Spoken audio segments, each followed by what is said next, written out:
U.S. taxpayers are the biggest funder of the World Health Organization. But it's rife with corruption, and it's done some sketchy things when it comes to China's coronavirus outbreak.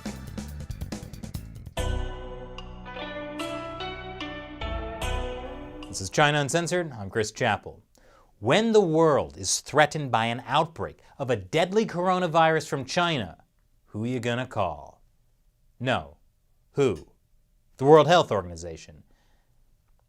I can see how that could be confusing. Let's just stick with WHO.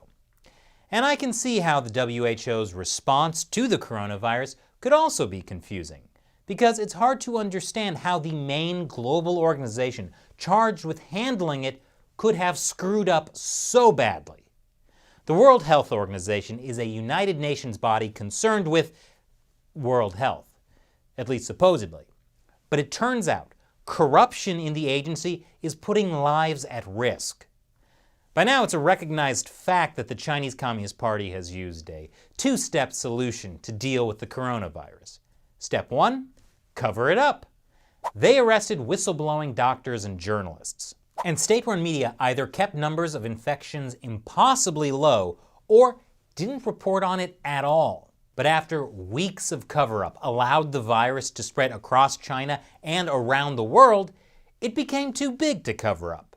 So then, step two, authoritarian crackdown. The Chinese regime has quarantined much of Hubei province where the outbreak began. It is the largest quarantine in human history, with tens of millions of people affected. And now, much of the rest of the country is under lockdown as well. Now you might be thinking a quarantine makes sense, right? Except on this ginormous scale, it doesn't actually work well. It's been authoritarian, heavy-handed, and often arbitrary, varying from one village or city to another. And this has made Chinese people lose trust in their government. Some people look for ways to escape the quarantine zones, and many don't report to authorities when they get sick because the consequences could include being put in a quarantine center next to hundreds of other sick people. In some cases, people have said that the quarantine centers don't have enough medical staff or even food. According to an expert at the University of Edinburgh, the way Chinese authorities have gone about it is quite dangerous because you actually start to erode that trust in the government. You want citizens coming forward and saying, "I feel unwell." The Chinese Communist Party is getting slammed with international criticism for how they handled the coronavirus. But guess who hasn't been criticizing them? The World Health Organization.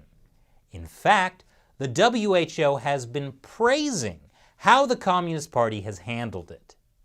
This is the director-generaal of the WHO, Tedros Adhanom, meeting with Chinese leader Xi Jinping 3 weeks ago. At the time, Tedros said, "We appreciate the seriousness with which China is taking this outbreak, especially the commitment from top leadership and the transparency they have demonstrated." He also said, China is actually setting a new standard for outbreak response. Detaining activists who criticize Xi Jinping? Technically, that is a new standard for outbreak response. Anyway, Tedros lavished praise on China, despite the fact that it took nearly 2 weeks for the agency to get a go-ahead from China to send even an advance team, which arrived in Beijing on February 10th to discuss a joint mission. Tedros' praise of China has been so lavish, he's been featured repeatedly in Chinese state-run media, like this video from the People's Daily.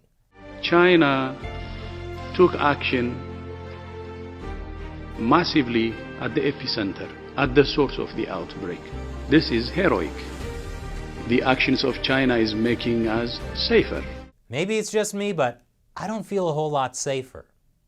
And keep in mind, Tedros was praising China's authoritarian response to the virus. At the same time, he was criticizing other countries, especially the US, for travel bans to and from China. There is no reason for measures that unnecessarily interfere with international travel and trade. We call on all countries to implement decisions that are evidence-based and consistent. Good thing no one listened to him. Major world airports set up screening procedures for travelers who had recently been to China. Many airlines simply stopped flights to and from China. You know, it's not a great thing when people ignore the main global organization that's meant to advise everyone on health crises. Tedros also said in an interview that the quarantine of tens of millions of Chinese people is consistent with the WHO's regulations that call for the least intrusive measures possible and strong protection for freedom of movement and other human rights. Least intrusive? I would hate to see what the WHO actually considers intrusive. Incidentally, Tedros was a leader in Ethiopia's Tigray People's Liberation Front. That's a wing of the ruling Marxist-rooted Ethiopian People's Revolutionary Democratic Front. He served the violently repressive regime as Minister of Foreign Affairs from 2012 to 2016 after a stint as Health Minister. So I would really hate to see what Tedros considers intrusive. Though he did say, "I think that human rights and so on should be respected." Yeah, human rights and so on, yada yada yada. But Tedros isn't the only one in the WHO who's praising the Chinese Communist Party's response to the coronavirus. Another WHO representative recently told a panel, "The people of China feel protected. We all need to take a step back and admire what's happened." Remember Peter Humphrey, the British private investigator who was jailed in China in 2013? He had been drugged, chained to a chair, locked in a cage, and then made to read out a statement written by the police in front of the cameras.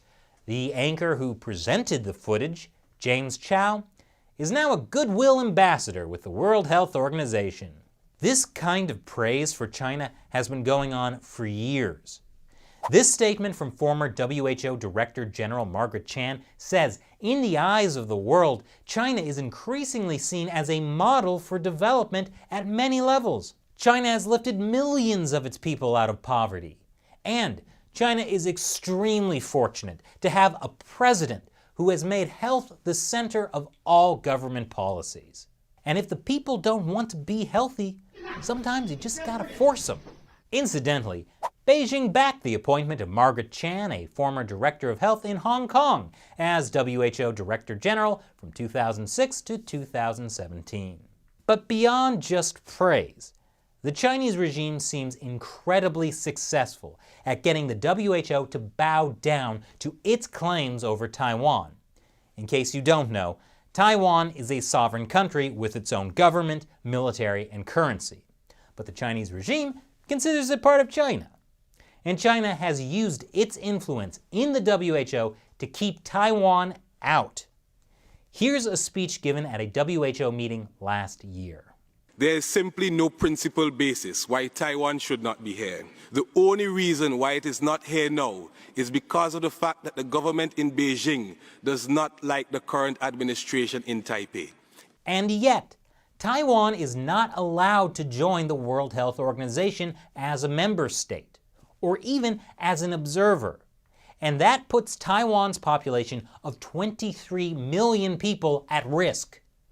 Taiwan's exclusion from the WHO leaves its population vulnerable during this crisis. A lack of direct and timely channels to the WHO have already resulted in inaccurate reporting of cases in Taiwan. Taiwan has repeatedly complained that China and the WHO aren't sharing information about the coronavirus outbreak with them. That's also what happened back in 2003 when the deadly SARS epidemic broke out in China. Besides putting 23 million Taiwanese lives at risk, that also affects the 50 million foreign travelers who pass through Taiwan's airports every year. They might assume the WHO is taking care of things. They would be wrong. In fact, the WHO can't even figure out what to call Taiwan. Last month, a WHO spokesman called it China Taiwan.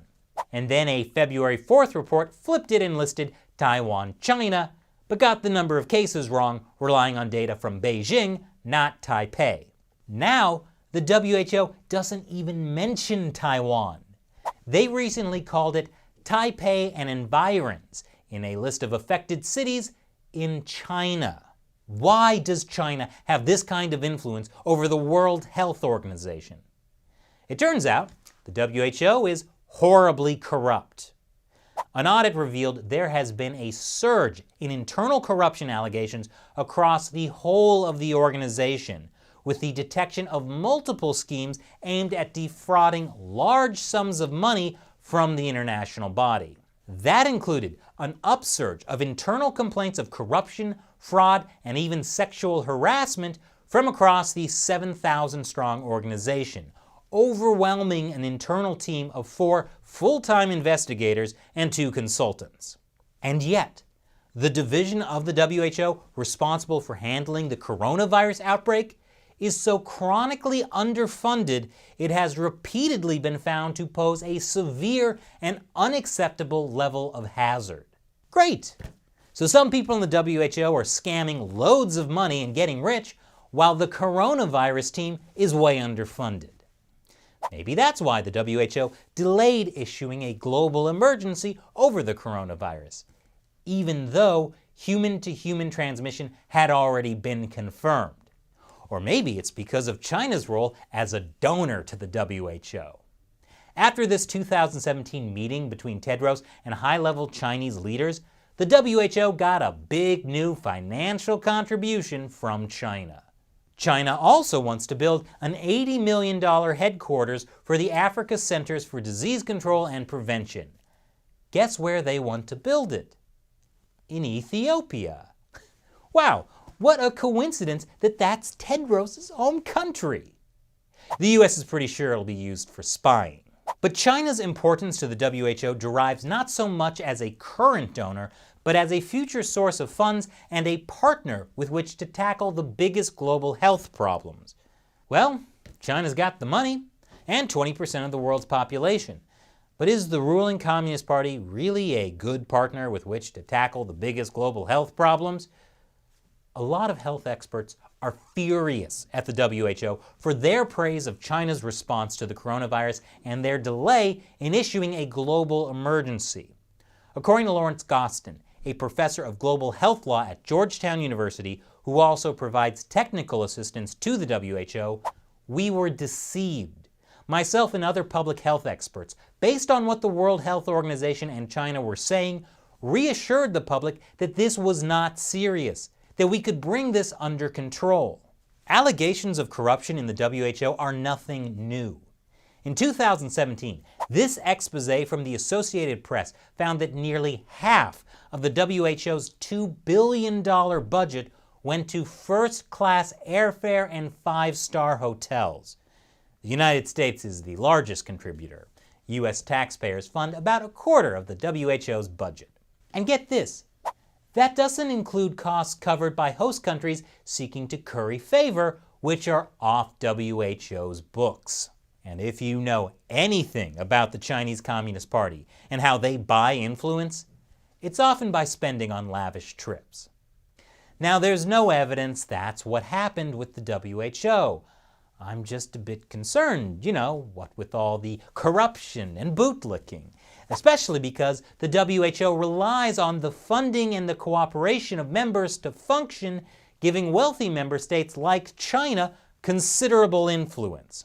So I know right now you're probably pretty worried about getting accurate information about the coronavirus outbreak. Fear not.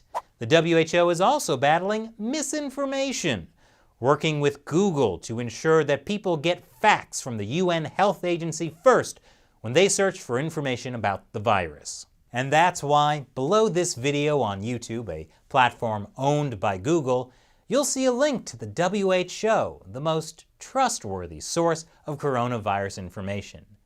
They put it there automatically. I can't remove it.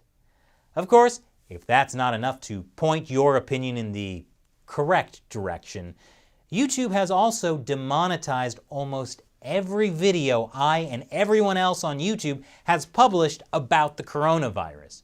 To discourage us all from even talking about it outside the official channels. But what Google, YouTube, the WHO, and China didn't count on was the amazing support of what I call the China Uncensored 50 Cent Army. They're fans of the show who contribute on the crowdfunding website Patreon. Because of their financial support, I can make an episode about how China, the WHO, and Google don't have your best interests at heart when it comes to the coronavirus outbreak. They can demonetize China Uncensored all they want, and I'll just keep making episodes anyway. So as a thank you to members of the China Uncensored 50 Cent Army, I answer questions from them at the end of some of my episodes. Today's question comes from Tony Chapkowski. He asks, Tedros, really on the ball? China has huge investments in Ethiopia, where he hails from, and their airline is still flying to China. It makes Kenya, next door, very afraid. You know, I never even thought about that, but it turns out that yes, China is investing heavily in Ethiopia. And since Chinese investment is called debt trap diplomacy, it should come as no surprise that about half of all Ethiopia's debt belongs to China. The largest part of the debt was for the construction of the $4 billion Ethiopia-Djibouti Railway. The Export-Import Bank of China backed the project with $3.3 billion in loans. The railway has so far been crippled by light loads, electricity shortages, and disruptions due to protests. But hey, it connects Ethiopia to China's first overseas military base in Djibouti. So that's worth it, right? Chinese investment in Africa has been called a new colonialism. Could Chinese investment in Ethiopia affect Tedros' decision-making as director-in-chief of the WHO? Obviously, I can't say for sure. But let's just say I feel extra comforted by the WHO link YouTube is putting below this video. Take it away, Tedros. The actions of China is making us safer. Thanks for your question, Tony. And thank you for watching. Please be sure to subscribe to China Uncensored. I've been hearing from a lot of subscribers. YouTube has unsubscribed them. So yeah, make sure you're subscribed. Turn that notification bell on so you get notified when we have new episodes. And please, help share these videos. I'm sure the WHO and the Chinese Communist Party will really appreciate it. And as always, check out patreon.com/China Uncensored if you'd like to join the China Uncensored 50 Cent Army to support this show. Once again, I'm Chris Chapell. See you next time.